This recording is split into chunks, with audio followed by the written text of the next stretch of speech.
5 votos para receber poder espiritual. Livro de A.W. Tozer. Prefácio. Cerca de 10 anos atrás, quando eu viajava pelo Paraná, visitei uma livraria na cidade de Londrina. Depois de observar boa parte dos livros, garimpando para encontrar alguma pedra preciosa e não me dando por satisfeito, descobri que havia alguns livros velhos, praticamente esquecidos numa estante empoeiradas, num corredor não acessível aos visitantes. Entre um amontoado de apostilas e obras velhas desarrumadas, descobri então essa obra de Tozer, 5 votos para obter poder espiritual. Era um livreto pequeno, fino, de acabamento bem simples, não chamava nenhuma atenção. Depois de ler seu conteúdo, dei-me por satisfeito em ter achado uma pérola esquecida entre um monturo. Ganhei o dia.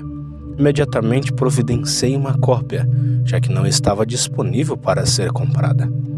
A leitura dessa mensagem causou-me profundo impacto e, desde então, recebi o encargo de poli-la e torná-la acessível aos famintos por mais comunhão com Deus.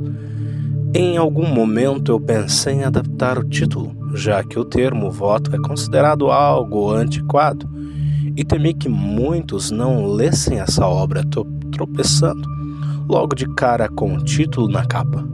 No entanto, devo ser fiel ao encargo que Deus confiou a Tozer e não diminuir o nível de sua voz profética para massagear o ego dos mais liberais. E se assim o fizesse, já não seria mais Tozer.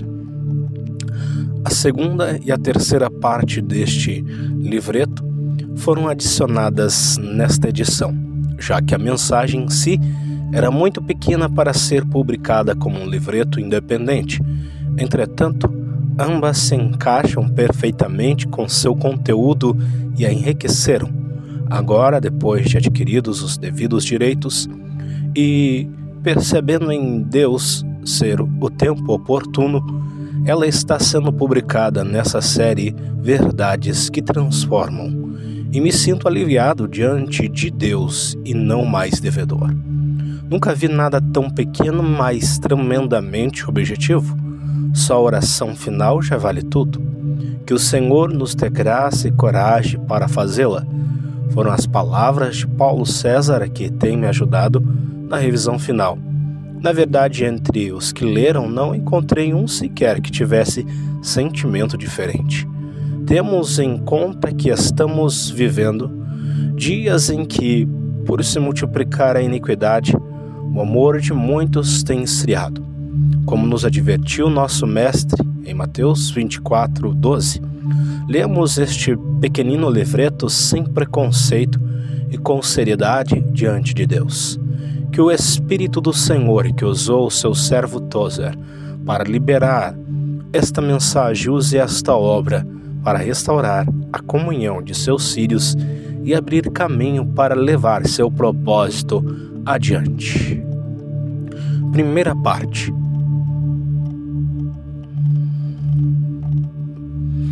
Afirmação para o reavivamento pessoal. Algumas pessoas rejeitam a ideia de fazer votos, mas na Bíblia você encontrará muitos grandes homens de Deus que foram dirigidos por alianças, promessas, votos e compromissos. O salmista não era avesso a fazer votos. Os votos que fiz, eu os manterei, ó Deus, disse ele. Render-te-ei ações de graça, Salmo 56:12. Meu conselho nessa questão é que, se você está realmente preocupado com seu avanço espiritual, a obtenção de novo poder, nova vida, nova alegria e novo reavivamento pessoal dentro de seu coração, será bom fazer certos votos e empenhar-se por cumpri-los. Se você falhar, proste-se em humilhação, arrependa-se e comece novamente. Mas sempre leve em consideração os votos feitos.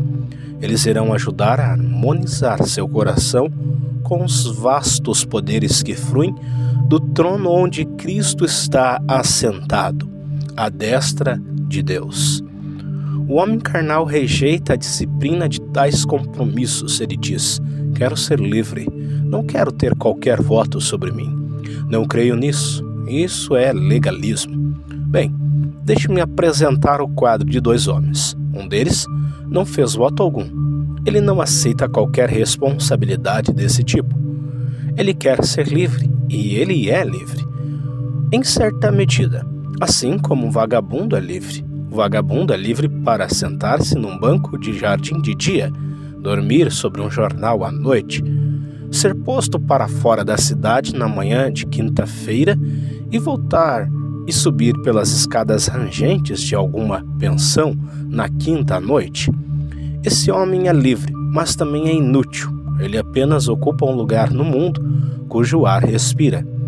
Examinemos agora outro homem, talvez um presidente, ou primeiro-ministro, ou qualquer grande homem que carrega sobre si o peso do governo. Homens assim não são livres, porém, com o sacrifício de sua liberdade, demonstram poder. Caso insistam em ser livres, poderão sê-lo, mas apenas como o vagabundo. Escolherão, porém, estar amarrados. Há muitos vagabundos religiosos no mundo que não querem estar amarrados a coisa alguma. Eles transformaram a graça de Deus em libertinagem pessoal. As grandes almas, entretanto, são aquelas que se aproximam reverentemente de Deus, compreendendo que em sua carne não habita bem algum, e sabe que sem a capacitação dada por Deus, quaisquer votos feitos seriam quebrados antes de o sol se pôr. Não bastante, visto que creem em Deus, com reverência assumem certos votos sagrados. Esse é o caminho para o poder espiritual. Sendo assim, há 5 votos que tenho em mente que será bom fazer e observar. Primeiro voto: trate seriamente com o pecado. O pecado tem sido disfarçado nestes dias, aparecendo com novos nomes e caras. Você pode estar sendo exposto a esse fenômeno na escola. O pecado é chamado por diversos nomes enfeitados, qualquer nome menos pelo que ele realmente é. Por exemplo, os homens já não ficam mais sob convicção de pecados. Eles têm um complexo de culpa. Em lugar de confessar suas culpas a Deus para se livrarem delas, deitam num divã e tentam relatar o que sentem a um homem que deve conhecer melhor tudo sobre eles. Após algum tempo, a resposta dada é que eles foram profundamente desapontados quando tinham 2 anos, ou alguma coisa semelhante. Supõe-se que isso os fará sentir-se melhor. Tudo isso é ridículo, porque o pecado ainda é o mesmo antigo inimigo da alma. Ele nunca foi alterado. Precisamos tratar firmemente com o pecado em nossa vida. Lembremos-nos sempre disso. O reino de Deus não é comida nem bebida, disse o apóstolo Paulo, mas justiça e paz e alegria no Espírito. Romanos 14:17. A justiça repousa à porta do reino de Deus. A alma que pecar, essa morrerá. Ezequiel 18, versículo 4 e o versículo 20. Não estou pregando a perfeição sem pecado. Antes quero dizer que todo pecado conhecido deve ser nomeado, identificado e repudiado, e que devemos confiar em Deus para nos libertar dele, para que não exista qualquer pecado consciente, deliberado em qualquer parte de nossa vida, e absolutamente necessário que façamos isso, porque Deus é um Deus santo e o pecado está no trono do mundo. Portanto, não chame seus pecados por algum outro nome. Se você é invejoso, chame-o de inveja. Se você tem a tendência à autocomiseração e a sentir que não é apreciado, mas é como uma flor que nasce para morrer despercebida, a desgastar sua doçura no ar do deserto, chame esse pecado pelo que ele é, a autopiedade.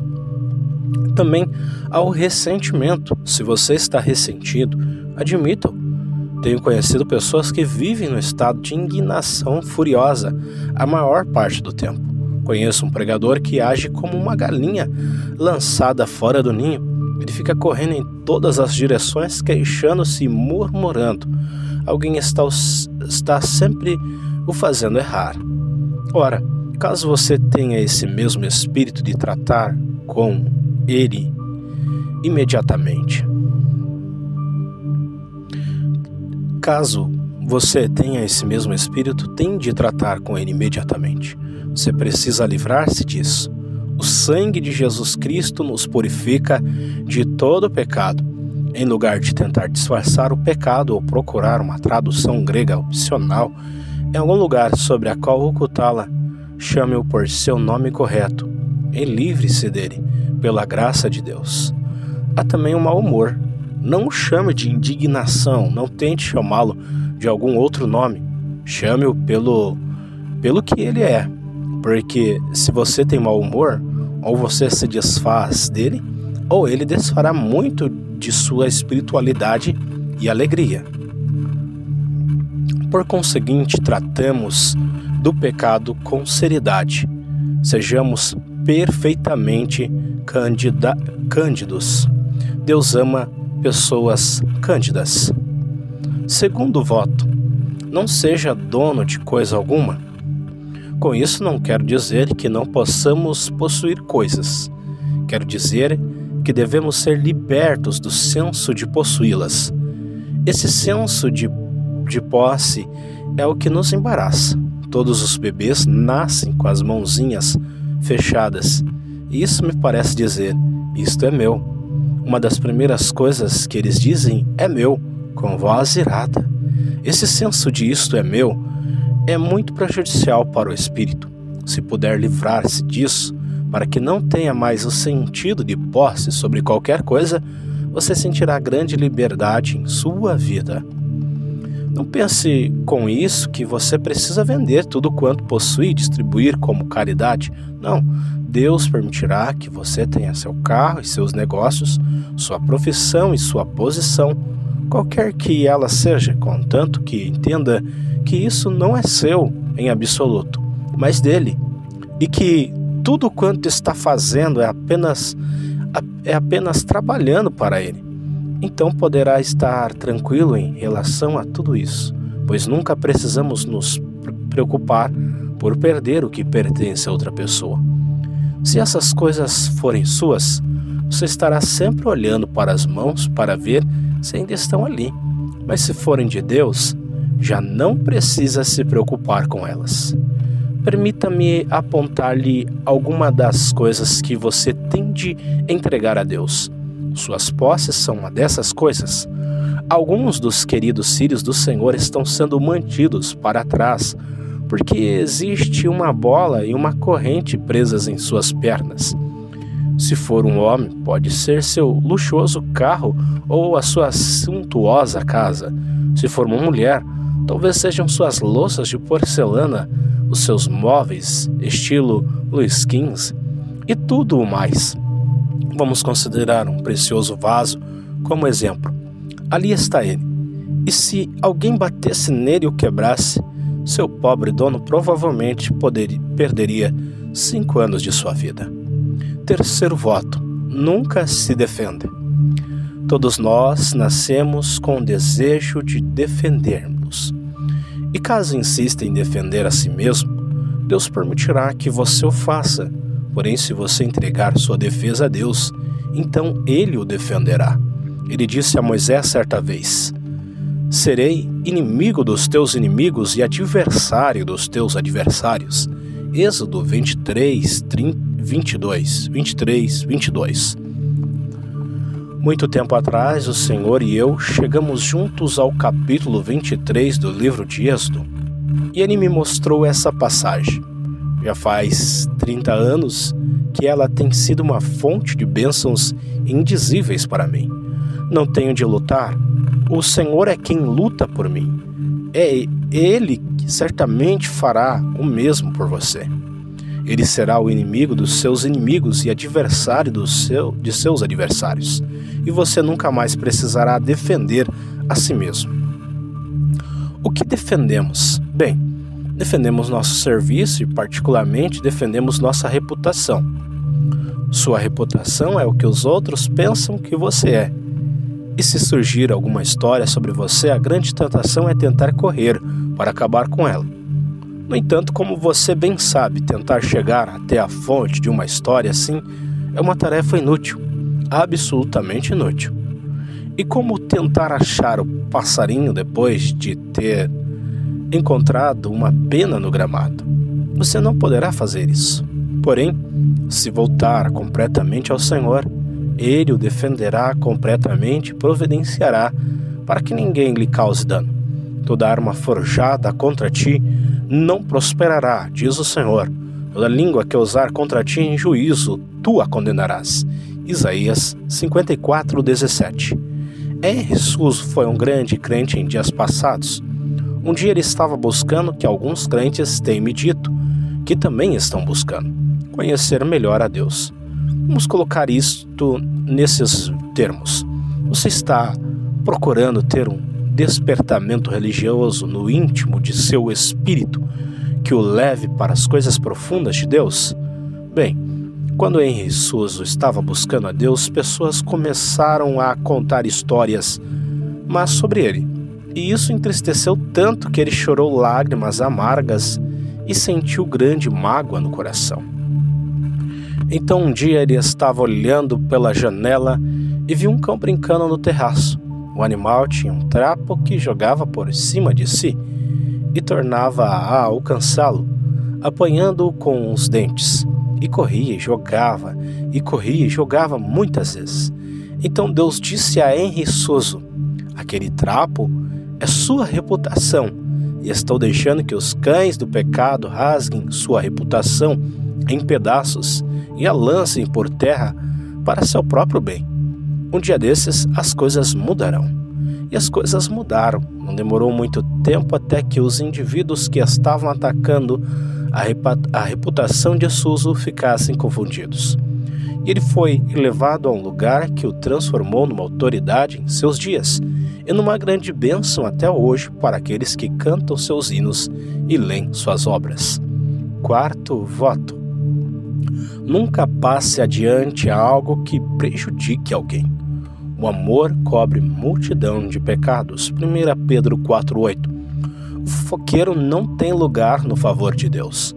Se você sabe alguma coisa que possa vir a obstruir ou ferir a reputação de um dos filhos de Deus, enterre-a para sempre.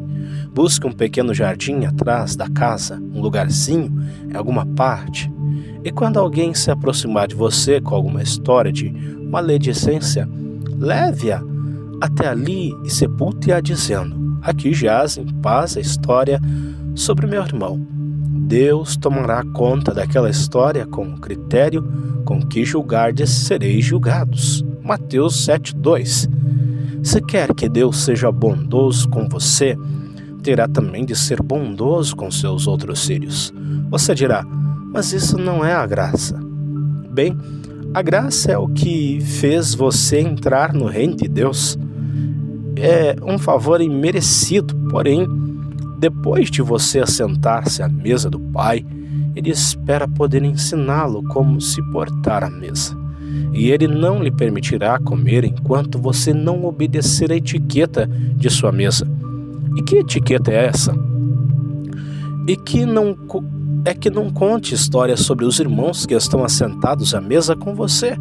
Não importa onde congregam, a nacionalidade ou acontecimentos do passado. Quinto voto: nunca aceite qualquer glória. Deus é zeloso de sua glória e não a dará a ninguém. Ele não irá nem mesmo compartilhar sua glória com quem quer que seja. É muito natural, diria eu, que as pessoas esperem que talvez seu serviço cristão lhes dê uma oportunidade de demonstrar seus talentos. Verdadeiramente querem servir ao Senhor, mas também querem que os demais saibam que estão servindo ao Senhor. Elas querem ter reputação entre os santos. Este é um terreno muito perigoso, buscar reputação entre os santos. Já é ruim o bastante procurar reputação no mundo, mas é pior procurar reputação entre o povo de Deus. Nosso Senhor desistiu de sua reputação e devemos fazer isso também. Meister Eckhart, certa ocasião, pregou um sermão sobre a purificação que Cristo fez no templo. Disse ele: ora, nada havia de errado com aqueles homens que vendiam e compravam ali. Nada havia de errado em trocar dinheiro ali. Aquilo tinha de ser feito. O pecado deles se resumia no fato de fazerem isso para ter lucro. Eles ganhavam certa porcentagem ao servirem ao Senhor. E então Eckhart fez a aplicação. Quem quer que sirva por uma comissão, por um pouquinho de glória que possa tirar desse serviço, é um comerciante e deve ser expulso do templo. Concordo plenamente com isso. Se você está servindo ao Senhor e quase sem perceber, talvez inconscientemente mesmo, espera obter uma pequena comissão de 5%, cuidado. Isso irá espantar o poder de Deus de seu espírito. Você precisa determinar que nunca irá aceitar qualquer glória, mas cuidar para que Deus a receba toda. Esses 5 votos necessitam ser escritos em nosso próprio sangue. A coisa mais simples possível é apresentar uma mensagem como esta. O realmente difícil é pôr isso em prática em nossa própria vida. E lembre que esses 5 votos não são alguma coisa que se deva escrever na capa da Bíblia para depois esquecê-los. Necessitam ser escritos em nosso próprio sangue. Têm de ser votos finais, irrevogáveis. Ficarem apenas na superfície não é suficiente. Muito de nossa congregação é assim, apenas superficial. Não pode ser assim, não. Que esses votos venham das profundezas de seu coração, das maiores profundezas de seu espírito. Esses votos são contrários à antiga natureza humana. Eles introduzem a cruz em nossa vida, e ninguém pode recuar depois de ter tomado sua cruz. Ninguém jamais. Quando um homem toma a cruz, já disse adeus, já fechou as gavetas de sua escrivaninha e disse adeus à esposa e aos filhos. Ele nunca mais voltará. O homem com a cruz nunca retorna. Quando fizer esses votos, relembre-se, eles introduzem a cruz em sua vida, ferem no coração sua vida centrada no ego, e nunca mais haverá lugar para retorno. Eu digo, ai dos levianos. No Brasil e talvez em outros lugares, também muitas pessoas estão dizendo: experimentem Jesus, experimentem Deus. Levianos, experimentadores, provadores é o que eles são. São como um coelho que conta com 12 buracos de saída, para que caso um seja obstruído, possa fugir pelo outro. Não! Da cruz não há lugar para fugir. Ninguém pode experimentar Jesus. Ele não é à disposição de ninguém para ser testado. Cristo não está sobre teste. Você está. Eu estou. Ele não. Deus o ressuscitou de entre os mortos e para sempre confirmou sua deidade, o selou e o entronizou à sua mão direita como Senhor e Cristo. Entregue tudo a Ele e notará que sua vida começará a ser elevada. Você florescerá de maneira maravilhosa, por uma vida mais poderosa. Porém, se você por acaso for um daqueles sobre quem Deus impôs a mão para uma vida mais profunda, para uma vida mais poderosa, para uma vida mais plena, então eu pergunto, se está disposto a fazer uma oração como esta: ó Deus, glorifica-te a ti mesmo à minha custa, envia-me a conta, qualquer que for. Senhor, eu não estabeleço o preço, não tentarei voltar atrás nem barganhar. Glorifica a ti mesmo, eu arcarei com as consequências. Esse tipo de oração é simples, mas é profunda, maravilhosa e poderosa. Eu creio que se você puder fazer uma oração como essa, ela será a rampa de onde poderá ser lançado a maiores alturas e aos céus mais azuis nas coisas do Espírito. Segunda parte, a vida cheia do Espírito. Todo cristão pode receber um derramamento abundante do Espírito Santo. Enchei-vos do Espírito, Efésios 5,18. que todo cristão pode e deve ser cheio do Espírito Santo dificilmente parece ser tema de um debate entre cristãos. No entanto, alguns argumentam que o Espírito Santo não é para simples cristãos, mas apenas para ministros e missionários. Outros sustentam que a porção do Espírito recebida na regeneração é idêntica àquela recebida pelos discípulos no Pentecoste, e a qualquer esperança de uma plenitude adicional após a conversão simplesmente está baseada no erro. Alguns expressarão uma vaga esperança de que algum dia poderão ser cheios do Espírito, e ainda outros evitarão o assunto, alegando que poucos sabem a respeito e que este tema só pode causar confusão. Gostaria de afirmar com ousadia que tenho a fé convicta de que todo cristão pode receber um derramamento abundante do Espírito Santo em uma porção muito além daquela recebida na conversão. E também diria que esta seria muito além daquela desfrutada pela posição e lugar de destaque de alguns cristãos ortodoxos de hoje. É importante que entendamos bem esta verdade, pois enquanto existirem dúvidas é impossível ter fé. Deus não surpreenderá um coração duvidoso com uma efusão do Espírito Santo, nem visitará alguém que tenha dúvidas doutrinárias sobre a possibilidade de ser cheio do Espírito. Para cessar as dúvidas e criar uma expectativa segura, recomendo um estudo reverente da Palavra de Deus. Estou pronto para basear minha conjectura nos ensinos do Novo Testamento. Se um exame cuidadoso e modesto das palavras de Cristo e de seus apóstolos não levar à convicção de que podemos ser cheios do Espírito Santo nesse momento, então não vejo razão para pesquisas em outra fonte, uma vez que pouco importa o que este ou aquele educador religioso disse a favor ou contra esta proposição.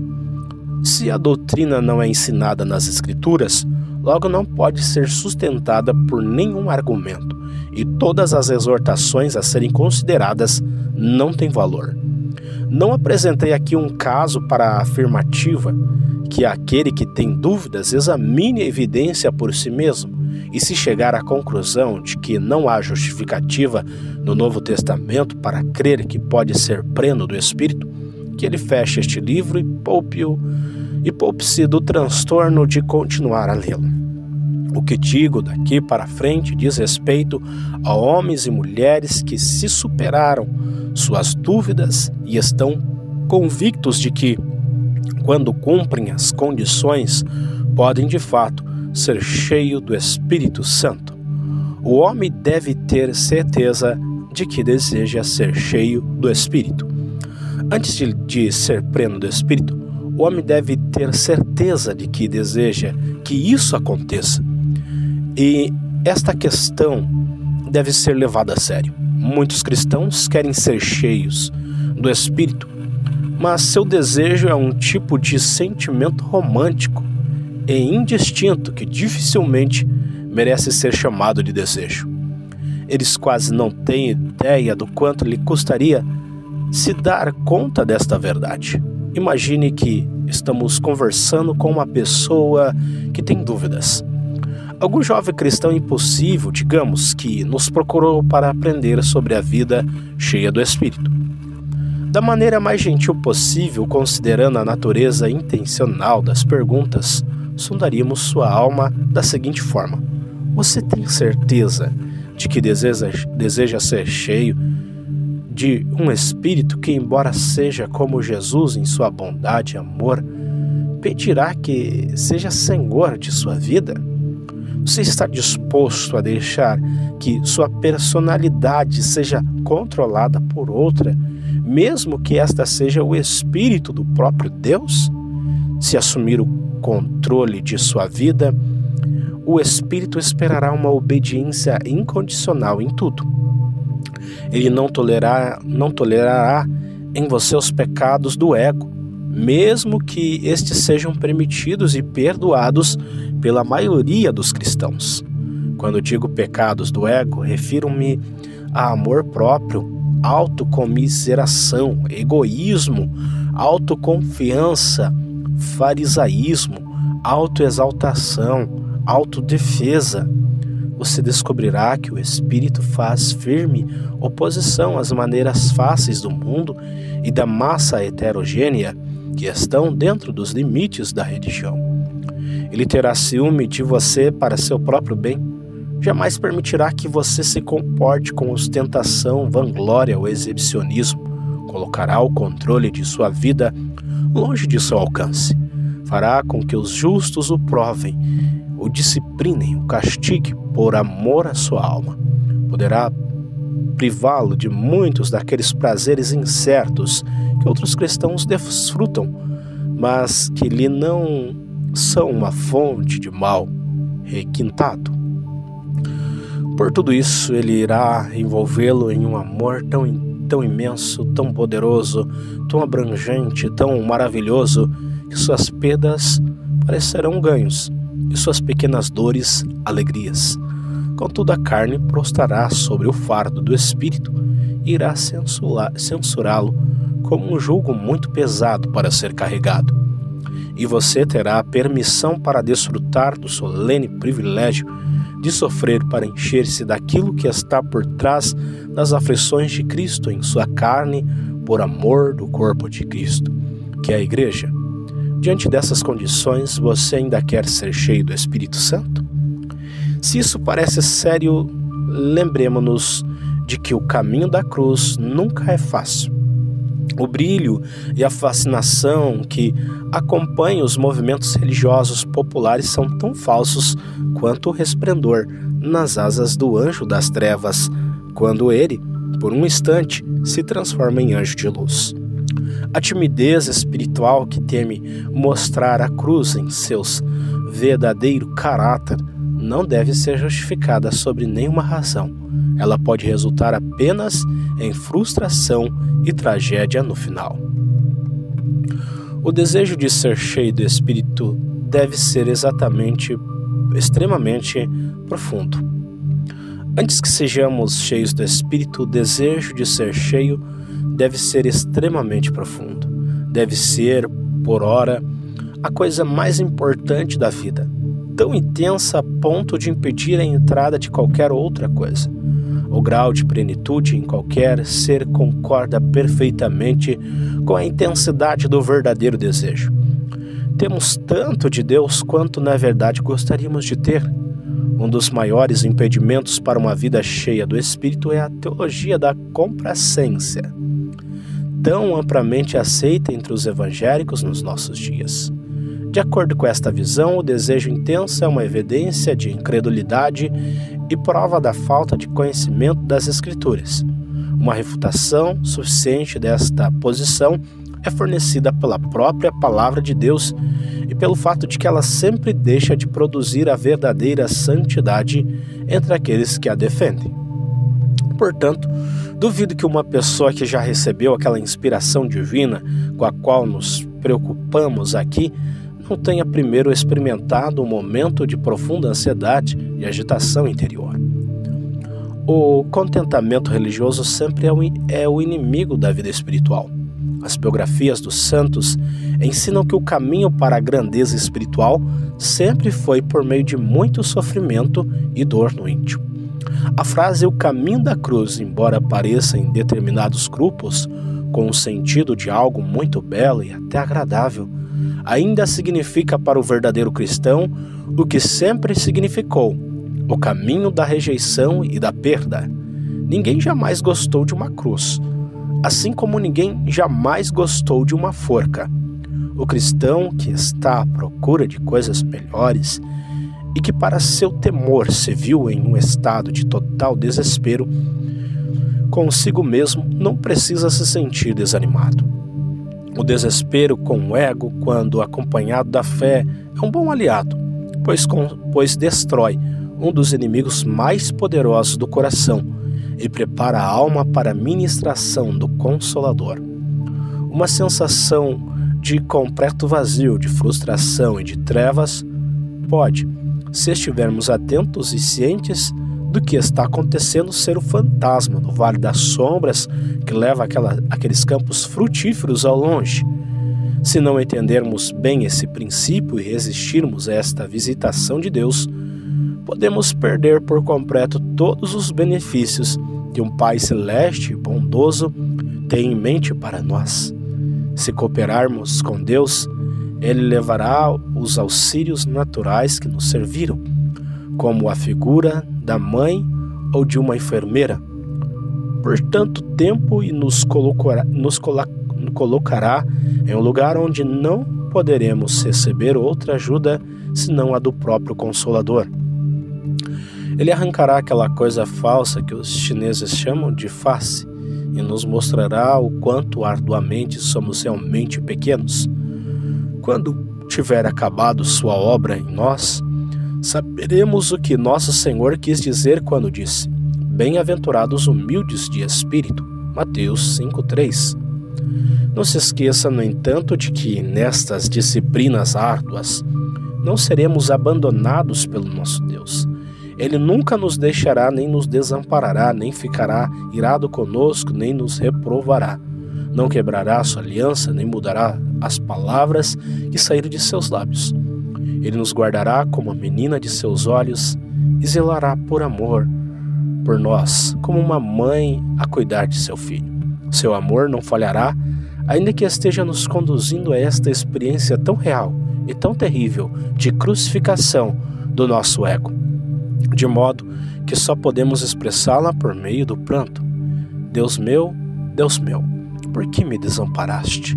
Salmo 22:1, Mateus 27:46. O valor da experiência de privação. Neste momento, procuremos manter nossa teologia neste sentido de que diz respeito a tudo isso. Não há nesta difícil privação um remoto pensamento de mérito humano. A noite escura da alma não conhece um raio turvo da luz enganosa do farisaísmo. Não merecemos a unção que anelamos por meio do sofrimento, nem esta devastação da alma faz com que sejamos pessoas estimadas por Deus, nem nós dá outro favor aos seus olhos. O valor da experiência de privação está em seu poder de nos desvincular dos interesses passageiros da vida e nos lançar de volta à eternidade. Serve para esvaziar nossos vasos terrenos e preparar-nos para o infundir do Espírito Santo. O encher-se do Espírito, portanto, exige que abramos mão do nosso ser como um todo, que nos submetamos a uma morte interior, que libertemos nosso coração daquele refúgio adâmico que se acumulou ao longo dos séculos e abramos todos os compartimentos do nosso ser para o convidado celestial. O Espírito Santo é uma pessoa viva e deve ser tratado como tal. Nunca devemos pensar nele como uma energia cega, nem como uma força impessoal. Ele ouve, vê e sente, como qualquer outra pessoa. Ele fala e ouve quando falamos. Podemos agradar-lhe, entristecê-lo ou calá-lo, como podemos fazê-lo como qualquer outra pessoa. Ele responderá ao nosso tímido esforço por conhecê-lo e virá ao nosso encontro no meio do caminho. Por mais maravilhosa que seja esta experiência ou a crise de ser cheio do Espírito, devemos nos lembrar de que isso é apenas um meio para alcançarmos algo maior, que é o andar no Espírito durante uma vida, sendo habitado, dirigido, ensinado e fortalecido por sua poderosa pessoa. E para continuar, portanto, a andar no Espírito, é preciso que cumpramos certas condições. Estas nos são apresentadas nas Sagradas Escrituras e estão descritas ali para que todos vejam. Uma vida cheia do Espírito.